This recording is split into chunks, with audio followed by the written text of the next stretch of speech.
আসসালামু আলাইকুম প্রিয় দর্শক, অন্যমঞ্চের আলাপ চাইতে আপনাদের সকলকে আমন্ত্রণ জানাচ্ছি।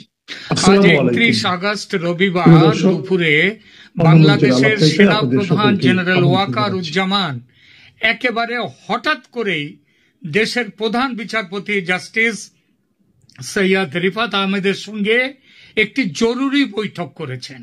বৈঠকটি হয়েছে প্রধান বিচারপতির গুলশানের বাসভবনে। এই বৈঠক নিয়ে যথেষ্ট জল্পনা হচ্ছে দেশে ও দেশের বাইরে। এটা হওয়া স্বাভাবিক, কারণ সাধারণভাবে সেনাপ্রধান ও প্রধান বিচারপতির মধ্যে স্বাভাবিক অবস্থায় কোনো মিটিং হয় না, মিটিংয়ের দরকারও পড়ে না। তবে দেশটা যেহেতু বাংলাদেশ এবং 2024 সালের জুলাই আগস্ট থেকে দেশটার ভেতর যা সব কাণ্ড কারখানা চলছে, তাতে তো এই দেশটাকে আর স্বাভাবিক বলা যায় না। আর স্বাভাবিক বলা না গেলে তাকে বলতে হয় অস্বাভাবিক। তো এই অস্বাভাবিক বাংলাদেশের গত এক বছরের গাদা গাদা অস্বাভাবিক কাজকর্মের সঙ্গে আরও একটা অস্বাভাবিক কাজ যুক্ত হলো। সেই কাজটা হলো সেই অস্বাভাবিক কাজটা হলো সেনাপ্রধান গিয়ে দেখা করলেন প্রধান বিচারপতির সঙ্গে। কেন দেখা করলেন, কি কথা হলো দুজনের মধ্যে, কতক্ষণ ধরে কোনো কথা হলো, কোনো খবরই বাইরে আসেনি। যারা যা বলছেন পুরোটাই অনুমান। সেরকম অনুমান আমিও করবার জন্য এই ভিডিও করছি। তবে একটা কথা বলবো, আমার অনুমান বাংলাদেশে যে আইনহীনতা আর আইন চলছে, সাংবিধানিক বাধ্যবাধকতার দোহাই দিয়ে যেভাবে সংবিধান ভাঙার প্রক্রিয়া চালু হচ্ছে গত বছরের জুলাই আগস্ট থেকে, সেই পুরো প্রেক্ষিত মাথায় রেখে এই সাক্ষাৎকারের কারণ খোঁজার চেষ্টা করব। কেন এই বৈঠক? প্রথমত, দেশে যখন সামরিক শাসন জারি থাকে বা সামরিক শাসন জারি হওয়ার সম্ভাবনা থাকে, তখন সেনাপ্রধান ও বিচার বিভাগের প্রধানের মধ্যে এরকম বৈঠক হওয়ার একটা সম্ভাবনা থেকে যায়, যাতে বিচার বিভাগকে সঙ্গে রেখে, অনেক সময় জোর করেও সঙ্গে রাখা যায়, তবে ভালো মুখে যদি সঙ্গে থাকে তাহলে সেটা তো বেশি ভালো। এই বিষয়টি মাথায় রেখে খুঁজে দেখা যাক বাংলাদেশে এই বৈঠকটি কেন হয়েছে। আগেই বলেছি, আজ 31 আগস্ট দুপুরে বাংলাদেশের সেনাপ্রধান জেনারেল ওয়াকারুজ্জামান প্রধান বিচারপতি জাস্টিস সৈয়দ রিফাত আহমেদের গুলশানের বাসভবনে বৈঠক করেছেন। বেলা 11:30টায় বৈঠক শুরু হয়েছে এবং যতদূর জানা যাচ্ছে প্রায় 1 ঘন্টার উপরে বৈঠক চলেছে। একই সময়ে সশস্ত্র বাহিনী বিভাগের আবার যিনি principal staff officer lieutenant general SM Kamrul Hasan, তিনি প্রধান উপদেষ্টা ডক্টর মোহাম্মদ ইউনূসের সাথে বৈঠক করেছেন। কেন তার ওই বৈঠক সেটাও প্রকাশ করা হয়নি। কেউ কিছু না বললেও বোঝা যায় বাংলাদেশে গত 1 বছরের বিভিন্ন ঘটনা আজকের এই সেনাপ্রধান এবং প্রধান বিচারপতির মধ্যে বৈঠকের পটভূমি তৈরি করেছে।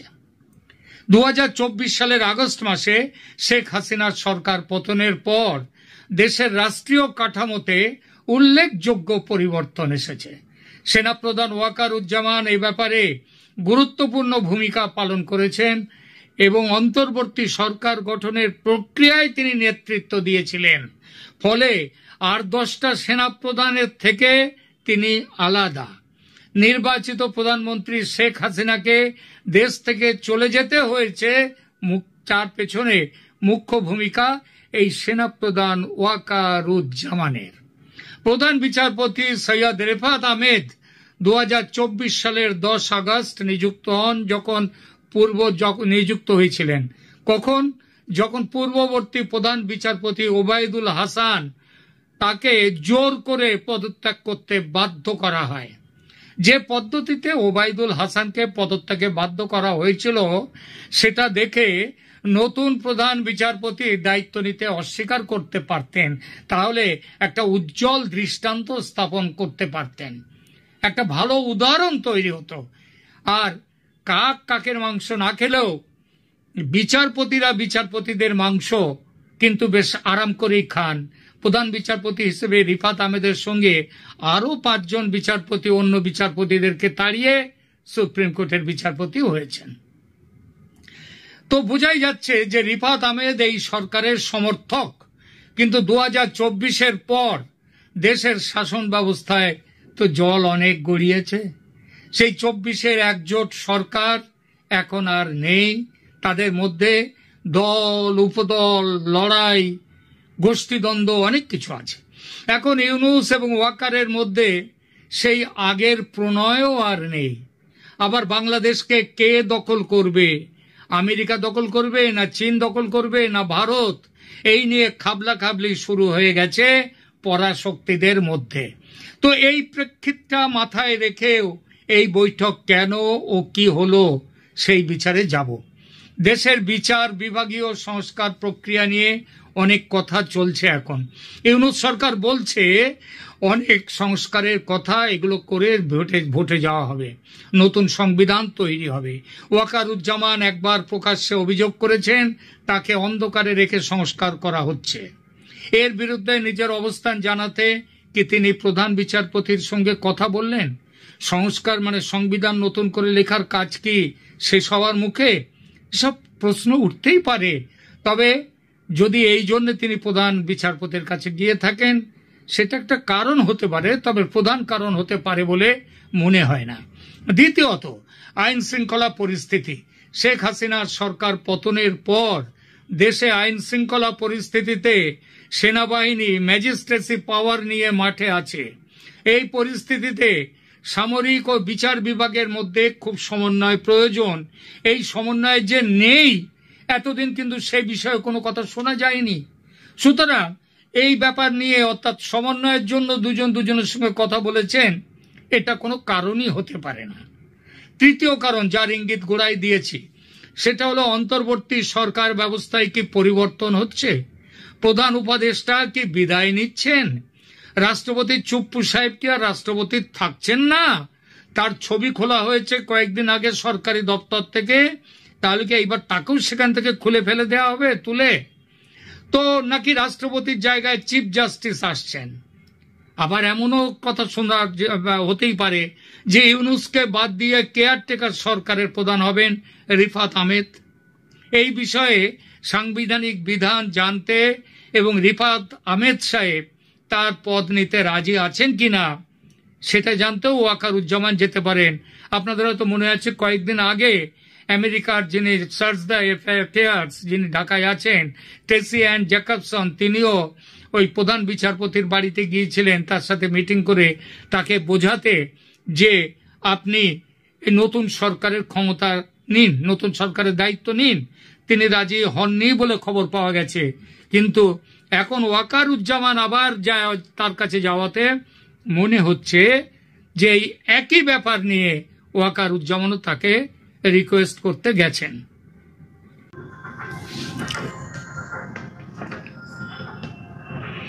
এবং চতুর্থ যে কারণটি, সেটিও কম জোরালো নয়, সেটা হলো তার ইঙ্গিত একদম শুরুতে দিয়েছি যে দেশের সামরিক শাসন জারি করার সাংবিধানিক ব্যবস্থা জানতেও ওয়াকারুজ্জামান এই বৈঠকে যেতে পারেন। এরকমভাবে পৃথিবীর অন্য দেশের সামরিক প্রধানরা, শাসকরা কিন্তু সামরিক শাসন জারি করার আগে এরকমভাবে যান না, কারণ তাদের যাওয়ার দরকার পড়ে না। কারণ ওই যে বললাম না, তাদের একটুখানি কবজির জোর কিংবা তাদের বুকের জোরটা, তাকতটা বেশি। এই তাকতটা কিন্তু আমাদের বাংলাদেশের সেনাপ্রধান ওয়াকারুজ্জামানের নেই। কারণ আপনারা মনে করুন একটা কথা, সেই 5 আগস্টে যখন তিনি গেলেন, 5 আগস্টে তিনি বললেন কি, দেশের মানুষকে কি বললেন আপনাদের জানমালের দায়িত্ব আমি নিলাম। আমি নিলাম কথাটার মানেটা কি?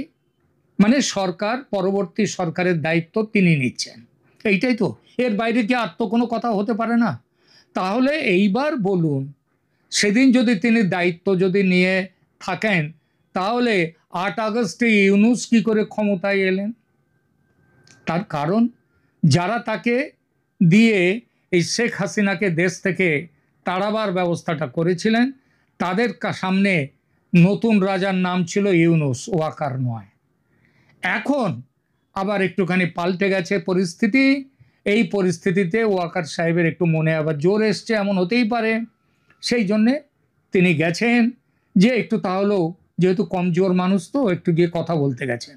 কোনটা ঠিক সেটা জানতে খুব বেশি দিন অপেক্ষা করতে হবে না আমাদের। যেটাই হোক সেটা হচ্ছে চীন এবং ভারতের যৌথ নির্দেশ বা উপদেশে এখন যেটা হওয়ার সেটা হবে। যে কথা আমার আগের একাধিক ভিডিওতে একাধিকবার বলেছি, আমি সেই কথাটি আবার বলবো। কথাটা হলো, ভারত শেখ হাসিনা ও তার দল আওয়ামী লীগকে একটু বেশি পছন্দ করে, এটা ঠিক। তেমনি চীন যে আওয়ামী লীগকে অপছন্দ করে তা কিন্তু নয়। সুতরাং আওয়ামী লীগ ও শেখ হাসিনাকে নিয়ে চীন ও ভারতের মধ্যে আসলে কিন্তু কোনো বিরোধ নেই।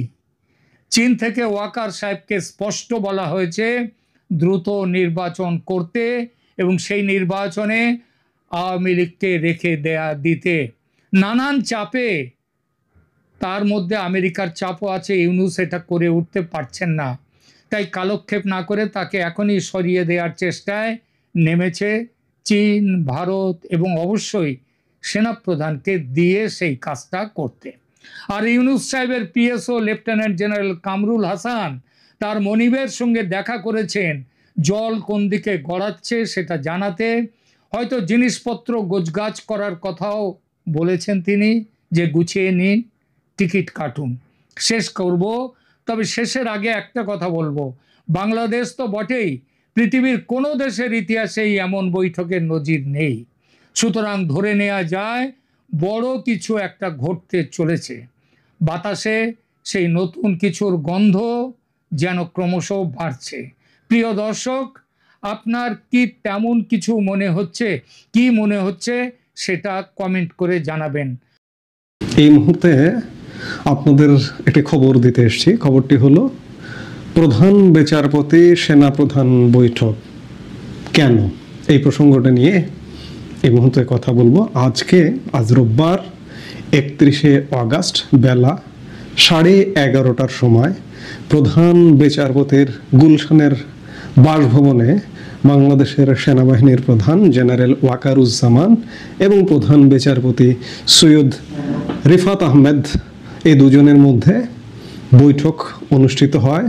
জানা গেছে রাজধানীর গুলশান 2-এর 96 নম্বর রোডের 3 নম্বর বাড়িতে দুজনের মধ্যে এই বৈঠক অনুষ্ঠিত হয়েছে। তবে কি বিষয়ে আলোচনা হয়েছে তা তাৎক্ষণিক জানা যায়নি। অন্যদিকে প্রায় একই সময়ে কয়েক কিলোমিটার দূরে অন্তর্বর্তী সরকারের প্রধান উপদেষ্টা ডক্টর মোহাম্মদ ইউনূসের সাথে সাক্ষাৎ করেছেন সশস্ত্র বাহিনীর বিভাগের principal staff officer lieutenant general Kamrul Hasan. তবে কি কারণে এই বৈঠকগুলো অনুষ্ঠিত হলো সেটি স্পষ্ট নয়। আপনারা জানেন যে দেশের রাজনীতির আকাশে বেশ খানিকটা ঘোলাটে পরিস্থিতি, যদিও এটাকে বলতে পারেন যে একটা অ্যাবনর্মাল সিচুয়েশন। 1 বছর যাবতীয় এক অ্যাবনর্মাল সিচুয়েশন চলছে, যে দেশ আসলে চলছে না, চলতে হবে। সোজা কথা, চলতে হলে একটা সমাধান দরকার।